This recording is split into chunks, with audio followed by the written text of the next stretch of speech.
Então nós temos o espírito, nós temos a alma e nós temos o corpo, que é a nossa realidade material. Nós existimos no mundo, nós amamos e servimos a Deus e ao próximo com o nosso corpo. Então o nosso corpo, ele não é menos importante. Alguns filósofos, alguns pensadores na antiguidade e até mesmo alguns cristãos acabaram bebendo dessas fontes da filosofia antiga, da filosofia grega e pegaram essa ideia de um certo dualismo, como se a matéria fosse má e o espírito fosse bom. Este dualismo, que nós chamamos de maniqueísmo, foi algo, por exemplo, que Santo Agostinho, na sua juventude, acreditou. E depois o próprio Agostinho vai entender que não era assim. Essa ideia de que a matéria é corrompida e má, e o espírito é sempre bom e elevado. Na verdade, nós temos que entender que a nossa realidade é outra. A nossa realidade é uma realidade marcada pelo pecado original. O pecado original obscureceu aqueles dons, aquelas graças naturais que Deus tinha colocado no homem e na mulher. Mas, pela graça do batismo, nós somos resgatados,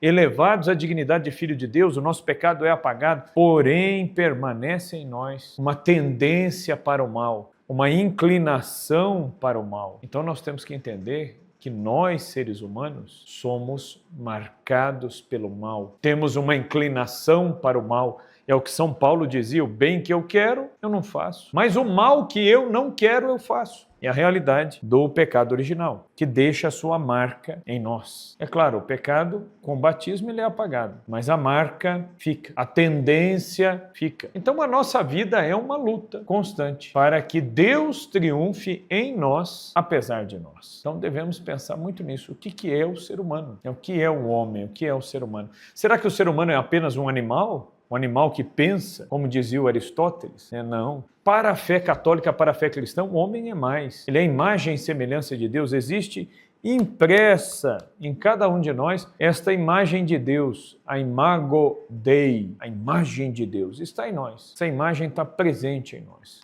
E essa imagem, ela se reflete onde? Na nossa alma, no nosso espírito, que é importante, mas no nosso corpo, que também é importante. Então, na lógica de Deus, o corpo não é algo desprezível. Pelo contrário, o corpo é algo que merece cuidado, o corpo é algo que tem uma dignidade e o corpo, ele porta esta nossa alma imortal. Então, devemos ter essa consciência de que não existe esse dualismo. A alma é mais elevada, o corpo é menor.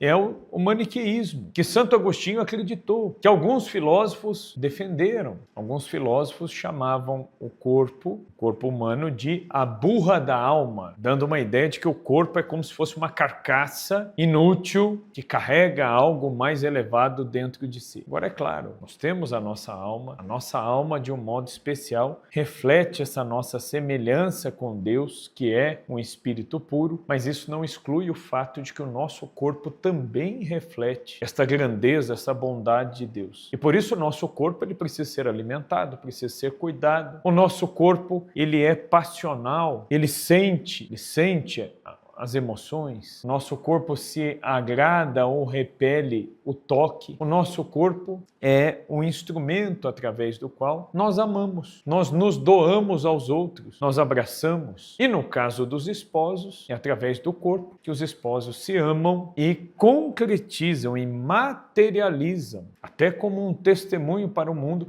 aquele amor de Cristo pela igreja. Então, existe uma dignidade no corpo, no aspecto físico. A igreja sempre teve, por exemplo, muito cuidado ao sepultar os mortos, porque naquele corpo habitou a alma, o espírito de um filho de Deus que recebeu o batismo, que comungou, que recebeu os sacramentos. Por isso que a igreja sempre entendeu que o corpo, mesmo depois de morto, ele não pode ser tratado de qualquer jeito. Há uma dignidade.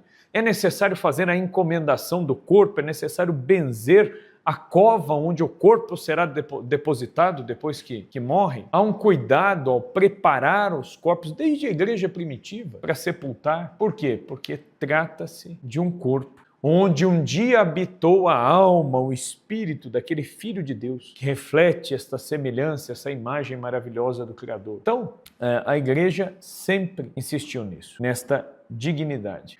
E aí, quando nós falamos em namoro, falamos em relacionamento, falamos em casamento, falamos em sexualidade de um modo geral, nós não podemos desprezar este aspecto antropológico. Inclusive o próprio Cristo, que é Deus, segunda pessoa da Trindade, ele veio salvar a humanidade fisicamente com um corpo. Foi com um corpo que Jesus abençoou através das suas santas mãos, que ele abençoou, que ele tocou, que ele curou. Foi com o seu corpo que ele tomou as criancinhas, dizendo: deixai vir a mim as criancinhas, pois delas é o reino dos céus. Foi com este corpo humano que Jesus aceitou se doar, se deixou pregar na cruz. Foi com um corpo humano de verdade que Cristo sofreu, padeceu, derramou seu sangue pela humanidade. Então, não podemos desprezar esta realidade física, corpórea. Na Eucaristia, nós comungamos este corpo de Cristo. Então, não nos esqueçamos disso. Existe uma dignidade.